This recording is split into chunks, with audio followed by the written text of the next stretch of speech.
All right, so are you ready to dive into some self-love and well-being? Always ready for that. Today, we've got excerpts from this guidebook, and it's claiming to have all the answers. Like a recipe. Yeah, right. For a happier and more fulfilling life. So I'm a little skeptical, Understandably so. but I'm always up for a challenge, Of course. especially if it means, improving my own life. Right. So what I'm curious about is, this guidebook, Yeah. it doesn't just like throw around buzzwords. Right. It seems to really, acknowledge that self-love is like this kind of misunderstood concept, Yeah. and it wants to like redefine it in a more practical way. Yeah. I think that's a really intriguing aspect of this particular guidebook. So how does it define self-love then? Well, Because I feel like everyone has a different idea of what that actually means. yeah, it's a very individual thing. Right. And I think what this guidebook boils it down to is it's about appreciating yourself. Okay. Warts and all right. Yeah. Like Accepting all of yourself. yeah. Yes. Accepting all the parts of yourself, but also actively supporting your own growth. Okay. But here's the catch. Okay. The guidebook argues that recognizing your weaknesses is just as important Oh, as acknowledging your strengths. interesting. And they even suggest listing them out. Really? Because get this, apparently it helps you pinpoint areas where you might be unknowingly sabotaging your own happiness. Oh, that's a good point. Yeah. Yeah, because sometimes we don't realize. We're our own worst enemies. Yeah, exactly. We get in our own way Absolutely. without even realizing it. Right. Yeah, so that's an interesting take. It is. It's not just about feeling good all the time. Yeah. It's about getting real with yourself, Absolutely. even the not so pretty parts. 100%. And I think the guidebook also emphasizes that this isn't some like fluffy feel-good concept, right? Right. Like this actually has real impact Oh, yeah. on our mental and physical health. And in fact, they cite studies that link a lack of self-love to higher risks of anxiety and depression, Wow. and even suicidal thoughts. That's a pretty serious claim. It is a serious topic, Yeah. for sure. So how do we actually put this self-love thing into practice? Right. Does the guidebook offer any concrete strategies? Oh, it does, and it gets really specific, which I appreciate. Okay. One of the core practices that it emphasizes is mindfulness, Okay. but not just in like the generic sense, right? Right. But in a way that's targeted at self-awareness. Okay. So they suggest paying close attention to your inner dialogue, Okay. like noticing how often you criticize yourself Uh-huh. and then actively challenging those negative thoughts. Oh, so it's about like becoming aware of those like negative thought patterns Yes. and then like intentionally shifting them. Exactly. Exactly. And it goes a step further. Okay. It suggests that we actually replace those negative thoughts with positive affirmations. Ew. Okay. So, for example, instead of saying, I'm such a mess, Yeah. you might say, I'm a work in progress and I'm learning every day. Right. It's like changing the script. It's changing the script. Yeah. Yeah. Yeah. So it's about being your own cheerleader instead of your own worst critic. That's a great way to put it. Yeah. And this practice of positive self-talk Yeah. is a recurring theme throughout the guidebook. Okay. It's woven into other self-love practices as well, Got it. like setting boundaries, which we can dive into later. Yeah. Okay. I'm already starting to see how this guidebook is a little bit different. Yeah. It's not just like vague advice. Nah. It's giving us some like actionable tools. Yeah. So what else does it recommend for, Well, putting self-love into practice? it stresses the importance of connecting with your body Okay. and taking care of your physical needs. Yeah. But here's the twist. It frames things like eating healthy Yeah. and exercising Uh-huh. as acts of self-love, Interesting. not just chores on a to-do list. Oh, I like that. It even suggests creating a self-love menu filled with activities that nourish your body Oh, okay. and bring you joy, That's cool. like taking a long bath or going for a hike or simply stretching for a few minutes. Okay, a self-love menu. Self-love menu. I'm kind of digging that idea. Yeah, It's like giving yourself permission to like prioritize pleasure exactly. and well-being. And that's a key part of the guidebook's message. Yeah. Self-love isn't selfish. Right. It's essential. Okay. It's about recognizing that you are worthy of care and attention, Yeah. just like you would give to someone you love. That's a powerful shift in perspective. It is. Yeah, it's not just about like pampering yourself. Right. It's about acknowledging your inherent worth. Absolutely. And it makes sense that taking care of your physical needs Yes. would contribute to that feeling of worthiness. Absolutely. And the guidebook takes it a step further by suggesting that we make a list of activities that nourish us in other ways, Oh. mentally, emotionally, and spiritually. Hmm. And it even breaks them down into categories, like Bro. things that make me laugh, Oh. things that make me feel peaceful, Yeah. things that make me feel connected to something bigger than myself. So it's about creating this like toolbox of activities that boost your well-being on all levels. Yes, exactly.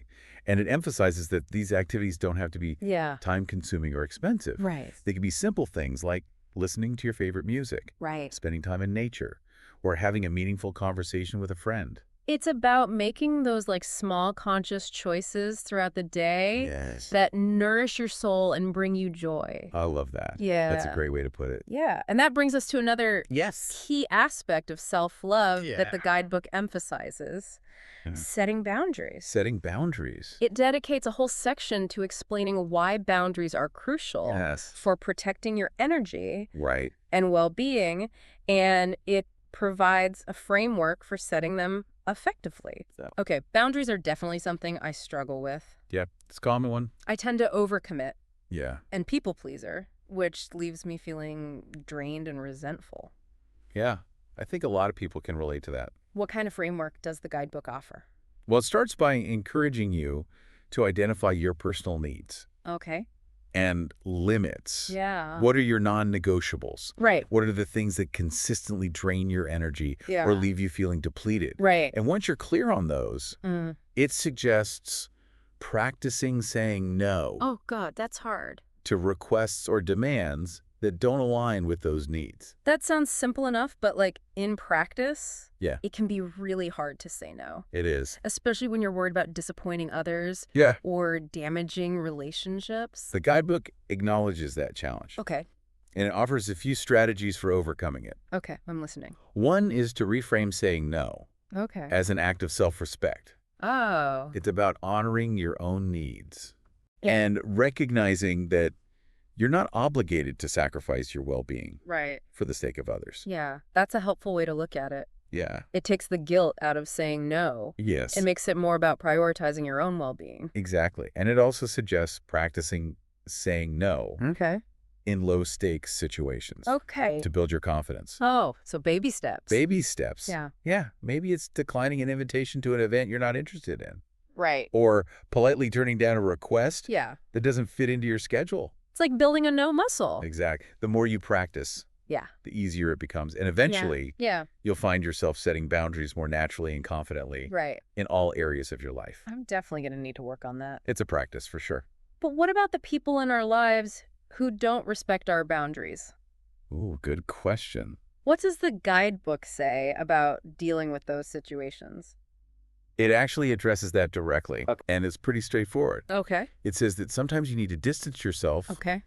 from people who consistently disregard your boundaries. Whoa. Okay. That's a pretty bold statement. It is bold. Yeah. But it goes on to explain that this doesn't necessarily mean cutting people out of your life entirely. Right. It might mean reducing contact, Okay. setting stricter limits on interactions, or even just having a conversation with them Yeah. about your needs and expectations. So it's about protecting your energy Yes. and well-being, even if it means Yeah, making some tough choices it is. about your relationships. It's about recognizing that you deserve to be treated with respect. Right. And that includes respecting your own boundaries. I'm realizing that this whole self-love thing Yeah. is a lot more complex Yeah. and nuanced than I initially thought. That's a journey. Yeah, it's not just about bubble baths Right. and positive affirmations. It's deeper than that. It's about deep self-awareness, Yeah. setting boundaries, and making choices that honor your worth. You got it. Yeah. That's a great summary. Wow, this has been such an eye-opening conversation so far. It has been really interesting. I'm already feeling inspired to Yeah. start implementing some of these practices in my own life. I love that. But I'm also realizing that there's like a lot more to unpack here. There is. So We've got more to dive into. we'll have to pause our deep dive here. We will. But stay tuned. We'll be back soon with part 2, where we'll explore even more Yes, of the guidebook's insights and practical strategies for cultivating self-love absolutely. and hopefully leveling up our lives in the process. Looking forward to it. All right. See you next time. So welcome back to our deep dive into self-love and well-being. Glad to be back. You know, before we jump back into like all this advice from the guidebook, Yeah. something's been on my mind since our last conversation. Oh, really? What's that? We've been talking about self-love in this very like personal, individual way, Right? but I'm wondering about the ripple effect, you know? Like if we all started practicing self-love, Yeah. wouldn't that impact like our relationships, our communities, maybe even the world? That's a fascinating question. Yeah. And honestly, the guidebook doesn't explicitly address those broader societal implications of Right. self-love, Okay. but I think it's a worthwhile thought experiment. Okay, so let's play that out. Okay. Imagine a world where everyone is walking around with this like strong sense of self-worth. Okay. How do you think that would change things? Well, for starters, I think it would revolutionize our relationships. Really? Imagine if everyone felt secure in themselves, didn't need constant validation, Right. and had clear boundaries. Oh, yeah. It could lead to more authentic connections and less drama, wouldn't it? Less drama is always a good thing. Always a good thing. But seriously, though, like if everyone felt worthy of respect, Yeah.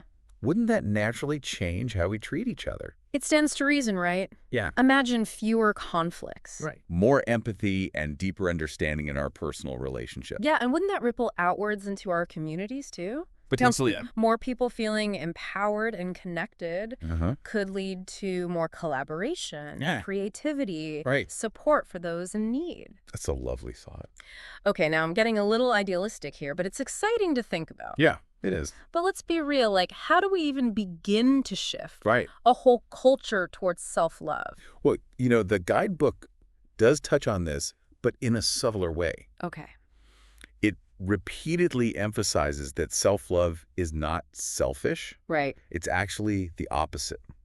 Oh. It's the foundation for healthy relationships Okay. and a more compassionate society. So by taking care of ourselves, we're actually better equipped to take care of others Potentially, yes. and make a positive contribution to the world.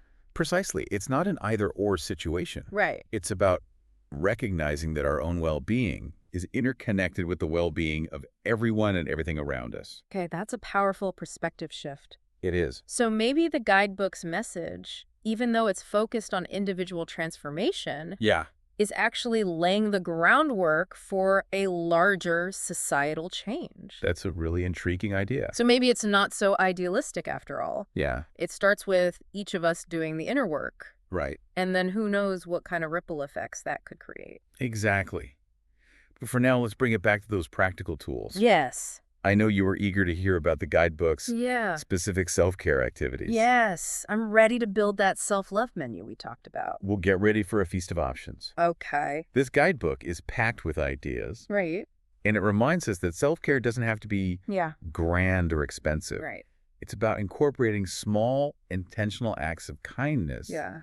into our daily lives. Okay, give me some examples. What kind of things does it suggest? Well, it breaks things down into categories, which I find helpful. Yeah. There's a whole section on activities that bring joy and relaxation. Okay. Things like taking a walk in nature, listening to your favorite music, Yeah. or simply spending time in silence. Yeah.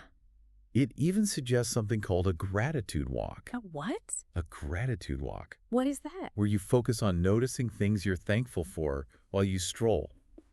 How cool is that? I love that. Yeah. It's about turning everyday activities into Right. opportunities for self-care. Exactly. What else is on the menu? Well, there's a category for activities that nourish your body, Okay. like cooking a healthy meal, trying a new workout class, Yeah. or simply taking a few minutes to stretch. It's about treating your body with love and respect. Yeah. I like how it ties back to that core idea of self-worth. Exactly, and it doesn't stop there. Oh, there's more. The guidebook also emphasizes the importance of activities Yeah. that stimulate your mind and spark your creativity. Like what? Give me some ideas. It suggests things like reading a thought-provoking book, taking a class on a subject you've always been curious about, Mm-hmm. or exploring a new creative hobby, like painting, writing, or playing music. It's about feeding your curiosity and nurturing your passions. Precisely. And it also highlights the importance of social connection.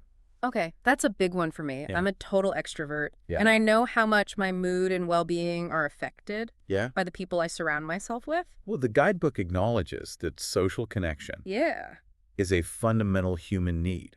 it is. It suggests things like scheduling regular coffee dates with friends, Okay. joining a club or group that aligns with your interests, Yeah. or simply reaching out to someone you haven't spoken to in a while. It's about being intentional about nurturing those relationships Yes. that bring you joy and support. Exactly. Yeah. And it even suggests creating a social support network, Oh. a list of people you can rely on when you're feeling down or in need of a boost. That's a great idea. Yeah. It's like having a self-love cheerleading squad. Exactly. And speaking of support, Yes. the guidebook also delves into the importance of emotional self-care. Okay.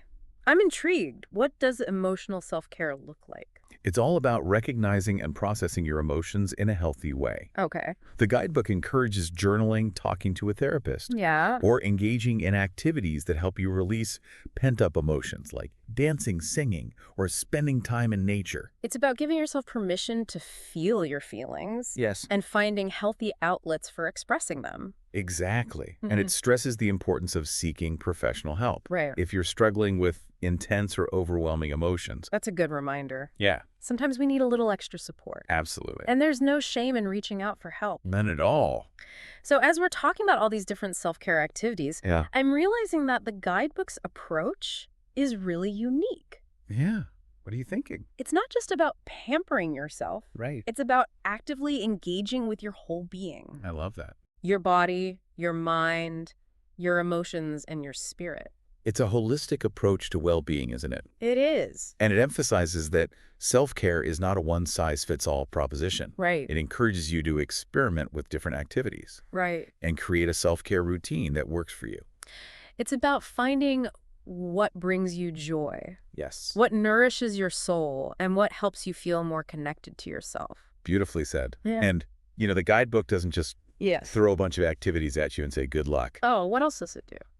It actually provides a framework for incorporating self-care into your daily life. Oh, okay. It suggests things like scheduling self-care time into your calendar, setting reminders on your phone, Yeah. or creating a visual self-care plan that you can refer to throughout the day. So it's about making self-care a non-negotiable part of your routine? Exactly. It's about treating self-care with the same level of importance Wow. as any other commitment in your life. That's a really powerful shift in perspective. It is. Instead of viewing self-care as something you, squeeze in, Yeah. when you have time, you're making it a priority. You're getting it. And the guidebook emphasizes Yeah. that even small acts of self-care Right. can have a big impact on your overall well-being. Okay, so what are some examples of those small acts of self-care? Well, it could be as simple as taking a few minutes to meditate, Okay. or do some deep breathing exercises when you feel stressed, Right. or listening to an uplifting podcast while you're commuting, Oh, yeah. or taking a quick walk around the block to clear your head. I love how accessible that is. It is. It's not about having to carve out hours Yeah. for a spa day or a meditation retreat. Right. You can weave self-care into the fabric of Absolutely. your everyday life. Exactly. And the more you do it, Yeah, the more natural it becomes. It's like building a self-care muscle. that's a great analogy. The more you use it, the stronger it gets. Precisely. And as that self-care muscle gets stronger, Yeah. you'll find yourself naturally gravitating Yeah. towards choices that nourish your well-being Right. and support your self-love journey. I love that. This has been such an inspiring conversation. It has. I'm feeling energized and motivated to start implementing some of these Yeah. self-care practices in my own life. Good. But I'm also realizing that there's a lot more to explore here. There is. We've covered a lot of ground, Yeah. but we've only just scratched the surface Right. of what this guidebook has to offer. Okay. And, as we're talking about this, I'm thinking about one of the most profound, yet often overlooked Okay. aspects of self-love that the guidebook emphasizes. Oh, I'm intrigued. Tell me more. What aspect are you thinking about? Okay, so welcome back to our final part of this deep dive. It's been quite a journey. It really has, and I'm really excited to hear more about this profound aspect of self-love you were talking about. Well, the guidebook calls it radical acceptance. Radical acceptance. And it's about embracing yourself fully, imperfections and all. Okay, radical acceptance, it sounds intense. It is. But also kind of liberating. It is. It's about letting go of the need to be perfect, Okay. the need to constantly strive and prove yourself. Right. It's about recognizing that you are inherently worthy right here, right now, just as you are. That's a powerful idea. But isn't there a danger of becoming complacent if we just accept ourselves as we are? That's a common misconception. Okay. The guidebook emphasizes that radical acceptance isn't about stagnation. Right. It's about acknowledging your current reality as a starting point for growth. Okay. So it's like saying, this is where I am right now, Yeah. and that's okay. Right. From here, I can choose to move forward with self-compassion and intention. So it's not about like denying our flaws or pretending they don't exist. No. It's about acknowledging them without judgment Exactly. and choosing to focus on our strength and potential. Yes, and the guidebook argues, is where true transformation begins. Oh, wow. When you stop beating yourself up for not being perfect, Right. you free up so much energy to focus on your growth and well-being. That makes total sense. 'Cause, Yeah. like when you're constantly criticizing yourself, Yeah. you're essentially creating this like internal battle Yes. that drains your resources and prevents you from moving forward. 100%. Yeah. Radical acceptance is about laying down those weapons Okay. and embracing yourself with kindness and compassion. Rivet. And from that place of acceptance, you can start to make choices that truly align with your values and aspirations. It's like you're creating a foundation of self-love Yes. that allows you to build a life that feels authentic and fulfilling. You got it. Wow. So the guidebook offers some practical strategies for cultivating this radical acceptance. It does. Okay, I'm all ears. What are some of those strategies? One of the most powerful practices it suggests is mindfulness meditation. Okay. So by simply observing your thoughts and feelings without judgment, you can start to detach from those negative self-beliefs Uh-huh. and cultivate a more compassionate inner dialogue. So it's about becoming more aware of those critical thoughts and then choosing to respond differently with kindness and understanding. Exactly. Another practice it suggests is to focus on your strengths Okay. instead of dwelling on your perceived flaws. Right. Take some time to acknowledge all the amazing qualities you possess. Yeah. Make a list of your accomplishments, Mm-hmm. your talents, the things you're good at. It's like giving yourself a pep talk, reminding yourself of all the reasons you're awesome. It is, and it's not about being arrogant or boastful. Right. It's about recognizing your worth Yeah. and celebrating the unique gifts you bring to the world. I like that it's about shifting your focus from what you lack Yeah. to what you have to offer. Precisely. And the guidebook also encourages you to challenge those negative self-beliefs Right. that are holding you back. We talked about this earlier, right? We do. Putting those negative thoughts on trial and seeing if they hold up under scrutiny. Exactly. Yeah. Ask yourself, is this thought really true? Uh-huh. Where did this belief come from? Right. Is it serving me in any way? Often when we really examine them, we realize that those negative self-beliefs Yeah. are based on outdated information Yeah. or limiting experiences from the past. So it's about rewriting those old stories that are no longer serving us. You got it. And the guidebook provides some tools for doing just that. Okay. It suggests things like affirmations, visualization, and even reframing those negative experiences Right. in a more empowering light. It's like taking back control of your narrative Yes. and creating a new story that reflects the person you want to be. Beautifully said.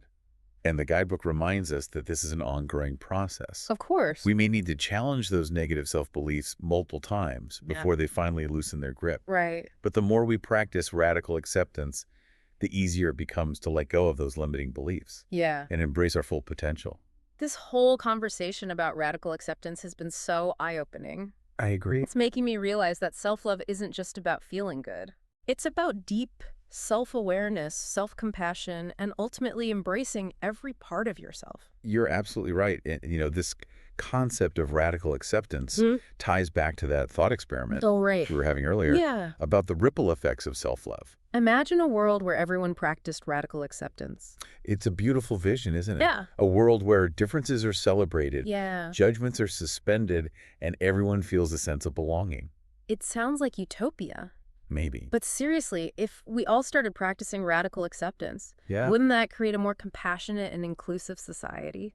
It stands to reason, right? Yeah. Imagine fewer conflicts, Right. more empathy, and a deeper understanding of each other's perspectives. And wouldn't that ripple outwards into our communities? I think so. Imagine a world where people feel safe to be themselves, express their creativity, Yeah. contribute their unique talents. Exactly. It's like self-love becomes this contagious force Yeah. that transforms not just individuals, Yeah. but entire communities and even the world. Okay, I'm feeling inspired, but I have to ask, is this really achievable? Can we actually create a world where radical acceptance is the norm? I believe it starts with each of us. Okay. By practicing radical acceptance in our own lives, Yeah. by embracing ourselves and others with compassion, Uh-huh. we become living examples of what's possible. So we lead by example. Exactly. Yeah. And we can also create ripples by sharing this message with others, Right. by encouraging them to explore their own self-love journeys. It's about creating a culture of self-love Yes, where it's not seen as selfish or indulgent, right. but as a necessary foundation for a healthy and fulfilling life. Beautifully said. Yeah. And who knows, maybe one day radical acceptance will be so ingrained in our culture Yeah. that it won't even need a name. It will simply be the way we live. That's a beautiful vision. It is. And as we're talking about this, I'm realizing that the guidebook, even though it focuses on individual transformation, is actually offering a roadmap for a more compassionate and loving world. I couldn't agree more. Yeah. It's about recognizing that self-love is not just about personal happiness. Right. It's a revolutionary act that has the power to change the world.